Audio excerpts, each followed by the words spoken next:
Aston Martin's new CEO, formerly the CEO of Bentley, revealed a lot of different ideas here this week in a media roundtable for how he envisions Aston Martin going and where he wants to take it and how they plan to do this.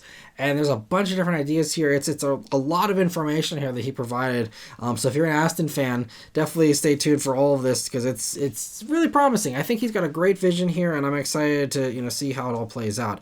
And so he wants to make it a stronger company, and it's also all good news for enthusiasts, I think, really. And so during this media roundtable, he talked about how in his mind Porsche is a good model for what he wants to do with Aston, and the idea of having multiple variants on a single car and kind of maximizing your investment there makes a lot of sense. And so he wants to do that same kind of thing here. So possibly the best news during this variant discussion was him saying, back to this question of how do we develop each of the nameplates?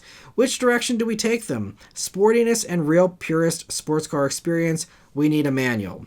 We have one, but for that, he nods towards a Vantage Park nearby, it needs to be different. But watch this space. So it sounds like the manual currently in the Velour and the Valiant, that both of those, I guess that manual can't be used in these other products. And the 7-speed from the Vantage, the I guess pre-refresh or prior generation, if you're using that term loosely, of the Vantage, did offer a manual briefly until no one bought it and then they got rid of it. That I would assume that manual, it did work with that twin turbo V8, so I would assume that would be the prime candidate, but it sounds like maybe they're doing something even different than that. I'm not sure what they're planning, but I don't care. It's just great news. They want to do a manual, and they're working on that, it sounds like. As far as the other variants, he said that cosmetic ones are one part of the plan, and he revealed that for the lighter touch ones, it will take 1 to 1.5 years. There's a couple of things we've been able to do quickly, but they are more decorative to substantive. But even if stuff is kind of off the shelf, you still have to certify, so it's a year. We're on the case. I really also like the way he's discussing this stuff. It's very casual, very kind of blunt and open. It kind of reminds me of Tim Kuniskis in a way, CEO of Dodge or Ram now.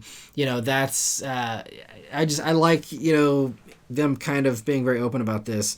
And then as far as mechanical differences for other variants of these vehicles, he did mention, different suspension tunes, power boosts for stuff like the DB12, Vantage and Vanquish, which already have plenty of power, but always room for more, I suppose. And for the DBX, though, he's even interested in a more luxurious version, since he says the DBX is less relaxing than some competitors. Obviously, again, he came from Bentley. Bentley with the Bentayga, they have the Bentayga Speed, but then they also have the Bentayga Azure, I think, and the Mulliner and all these types of things that are, more luxurious. And I think it works for Bentley, probably. Why couldn't it work for Aston, So I think, obviously, Aston's a little more of a sport car company than Bentley is, but I still think that could absolutely work for sure. And it's so great that he, wants to do that. And the ideas even go so far as bringing an existing race car back to the road.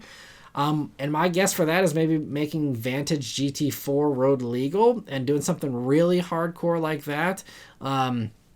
Because we already have like Valkyrie and all these other things that have the, racy versions. So there's already road versions of those. So I don't know what else he could be talking about there, but we'll see. He also said hybrid versions of their front engine cars are coming as well. But there's no plug and play solution, he says, available yet because they use rear mounted transaxles and no one has a hybrid, supplier component just to, work with that kind of a, setup. So, I guess that's going to take some time. I'm not sure if they're going to do that in-house or, try and get a supplier to do something for them. I don't know. But they also are still working on an EV that they've partnered up with Lucid on for components.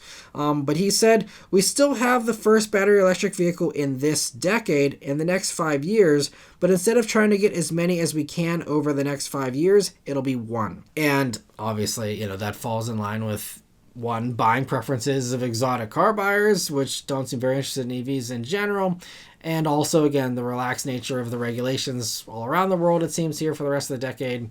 why rush it and why, break your back for that if you can instead cash in on as many V12s as you possibly can. He did say that, the regulations are killing the V12. Eventually, again, we'll see how the next few years pan out, but, he doesn't envision the V12 lasting beyond 2030. That's more than we thought we were getting, though. We thought V12 was going away with the V12 Vantage for the last generation here and DBS, the final edition. And there was a bunch of hoopla about that, and it was like we weren't going to see V12 even in 2025 here. And now we're seeing it, and it's going to last longer. So we'll see. Again, they keep moving these goalposts, and things keep changing. So maybe 2030 is actually the end of the road for the V12. Maybe it isn't. We'll have to wait and see. Anyway, the last piece of the puzzle here he talked about as far as Aston is a bigger options list and more personalization options, which I'm kind of surprised to hear him talk about extra personalization because they already have the Q division, which can pretty much do anything, I thought. Though obviously it'd be, before you make that leap to the Q division, I guess, just having more options like, again, Porsche makes sense for sure. So, again, that's a great way to drive up profit. That's, the one big way that Porsche does it for sure. And then lastly, about Aston overall, he said, from a business performance point of view, this is a super high potential company and we need to turn it into a high performance one. And I don't just mean the cars. Things like the options, derivatives, and all this stuff all help drive the top line and the contribution, but we've also got to get a lot leaner and more productive as an organization. And lastly said, my mission is to be the first CEO in 112 years to make it sustainably profitable. And I'm really hoping he pulls it off. Best of luck to him. Aston is one of my favorite car companies, and I love every single one of their products. And so, yeah, I really hope, because Aston, they've had a bumpy road here the past several years, and their future isn't certain in my opinion. So I really hope that, again, the money comes in, the orders come in, the profits get better and better for them so that they can, be putting up impressive profit numbers like Ferrari and all these others at some point down the road. So we'll see what happens, but best of luck to him. Sounds like they're on a great track. They got a great leader here now, and I really hope that, everything works out for them.